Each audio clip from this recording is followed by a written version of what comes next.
France is one of the most influential countries in human history. Its kings shaped Europe. Its revolution shook the world. Its armies conquered continents. Its culture, language, art, and political ideas spread far beyond its borders. But how did France become France? How did a land once inhabited by tribal tribes become one of the most powerful kingdoms in Europe? Then the center of one of history's most famous revolutions. Then the Empire of Napoleon. And finally the modern republic we know today. To understand France, we have to go back long before the country even existed. Long before Paris became a capital, the land we now call France was known as Gaul. Gaul was inhabited by many Celtic tribes, each with its own leaders, customs, and territories. These tribes shared cultural similarities, but they were not united as a single nation. Politically, they were divided. The Gauls were skilled farmers, traders, metalworkers, and warriors. They built fortified settlements, maintained trade routes, and lived in a society that was far more advanced than many people imagine today. But despite their strength, they were about to face one of the greatest military powers in history, Rome. In the 1st century BC, Julius Caesar launched his campaigns in Gaul. What followed was a brutal and transformative struggle. Roman forces gradually defeated tribal coalitions one by one. The most famous resistance leader was Vercingetorix, a Gallic chief who managed, for a brief moment, to unite many tribes against Rome. For a moment, it seemed possible that Gaul might survive as an independent land. But after the siege of Alesia, Vercingetorix was defeated, and Roman victory became inevitable. Gaul was absorbed into the Roman world, and this changed everything. Roman rule brought roads, cities, administration, architecture, law, and the Latin language. Over time, the people of Gaul became increasingly Romanized. Local elites adapted, urban life expanded, trade increased. Christianity eventually spread through the region as well. This Roman foundation would leave a deep and lasting mark on the future of France. In fact, the French language itself would evolve largely from the Latin spoken in Roman Gaul. But Rome would not last forever. As the Western Roman Empire weakened, invasions and migrations reshaped Europe. In Gaul, several Germanic groups entered the region, but one would become especially important: the Franks. The Franks gradually established themselves in northern Gaul. Their most famous early leader was Clovis. In the late 5th century, Clovis united many Frankish groups and defeated rival powers. He is often seen as one of the founding figures of both the Frankish kingdom and, symbolically, of France itself. One reason Clovis became so important was his conversion to Christianity. Unlike some other Germanic rulers of the time, he embraced Catholic Christianity. That decision brought him closer to the Gallo-Roman population and to the Church. This alliance between monarchy and religion would become one of the defining features of French history for centuries. After Clovis, the Frankish kingdom grew, divided, and evolved. Over time, power shifted between dynasties, and eventually one family rose above the others: the Carolingians. The greatest Carolingian ruler was Charlemagne. Charlemagne built a vast empire covering much of Western and Central Europe. He became king of the Franks and later emperor.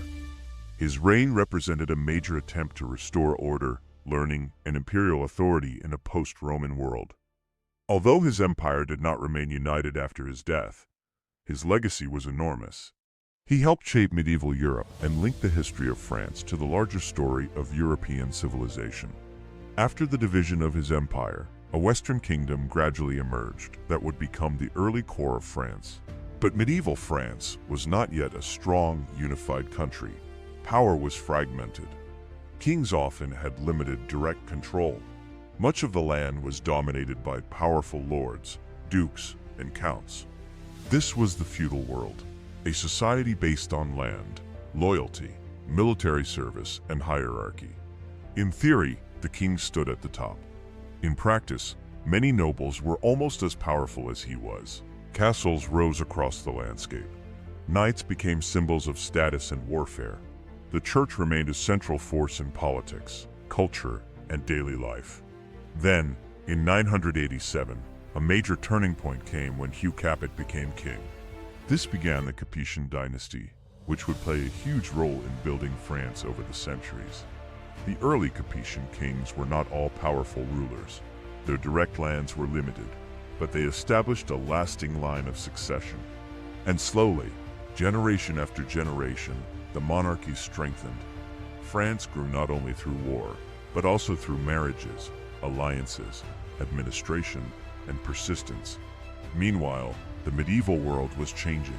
Towns expanded, trade increased. Cathedrals rose into the sky, universities appeared, and the Kingdom of France gradually became one of the most important realms in Europe. But its path would not be peaceful. One of the greatest conflicts in medieval French history was the 100 Years' War.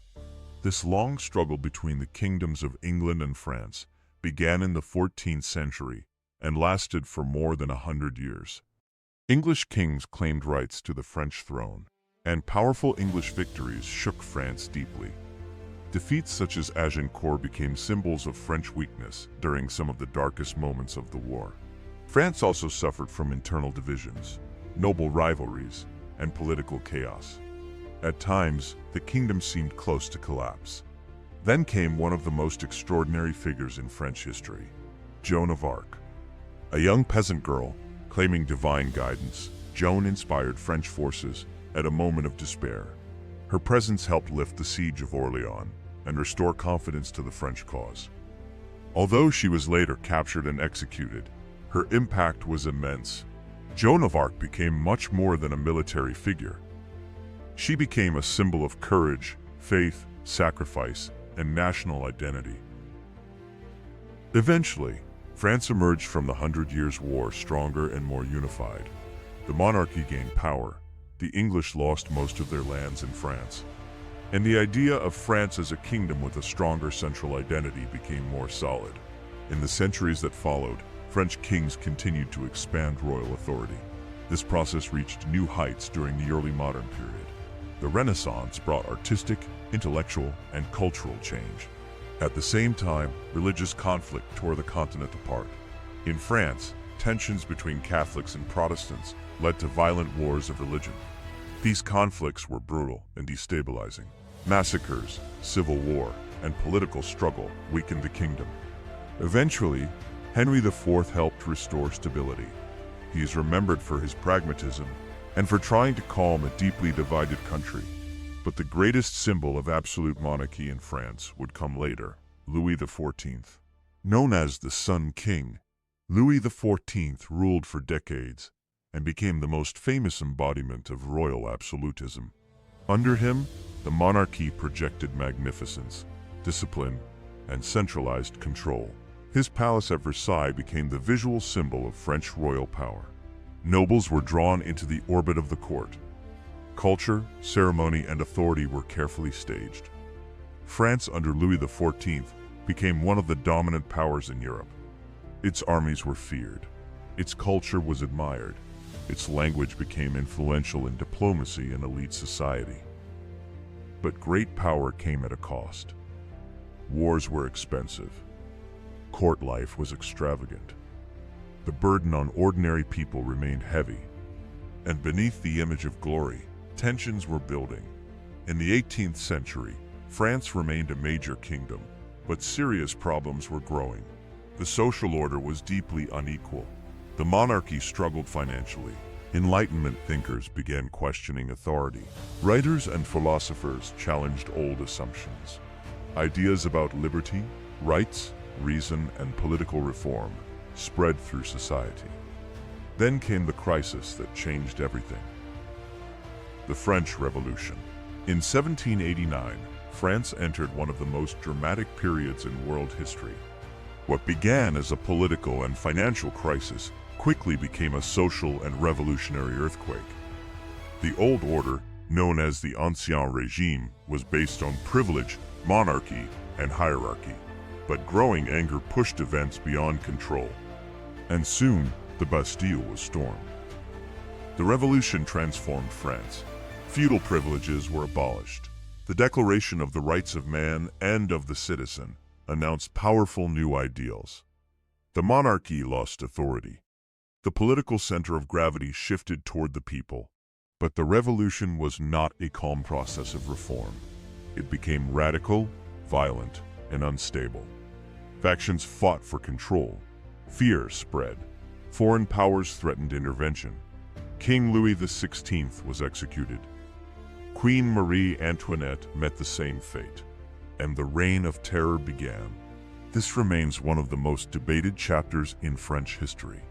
Was it the birth of modern liberty, a descent into chaos, or a necessary rupture with injustice? What is certain is that the revolution permanently transformed France and influenced the world. Out of this revolutionary chaos rose a man who would dominate not only France, but Europe: Napoleon Bonaparte.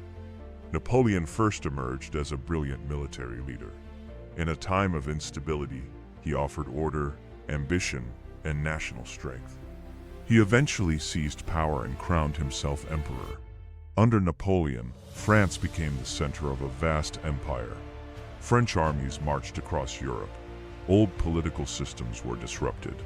Borders were redrawn, and the Napoleonic Code helped reshape legal systems. Napoleon's rise turned France into a military superpower. But constant war also created enemies.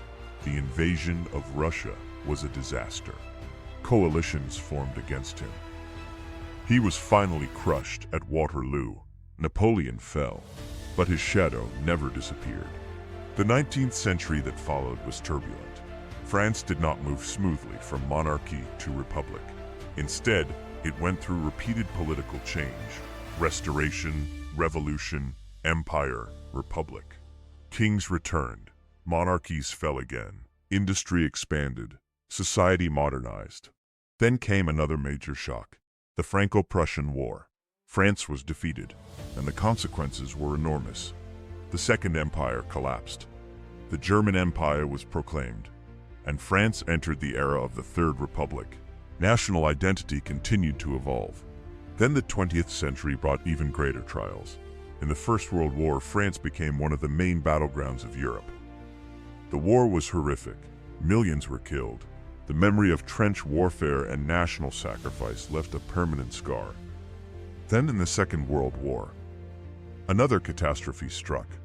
Germany invaded in 1940, and France collapsed. Part of the country was occupied. The Vichy regime collaborated. At the same time, resistance movements fought back. One of the key figures of this period was Charles de Gaulle, who became a symbol of resistance and later of national renewal. After liberation, France had to rebuild materially, politically, and morally. These struggles shaped politics and identity. The post-war decades brought modernization and economic growth. In 1958, the Fifth Republic was established, giving France a stronger presidential system. This is the framework under which France still operates today. Modern France is a republic with a long and complex heritage. It is heir to Gaul, Rome, the Franks, medieval kings, cathedrals, revolutions, empires, republics, and world wars. France reinvented itself again and again. That is why the history of France matters far beyond France itself. Its history influenced the wider world. When we look at France today, we are seeing the result of more than 2,000 years of conflict, ambition, and change. If you enjoyed this journey, subscribe for more videos on the history of nations and the forces that shaped our world. Because to understand the present, we have to understand the past.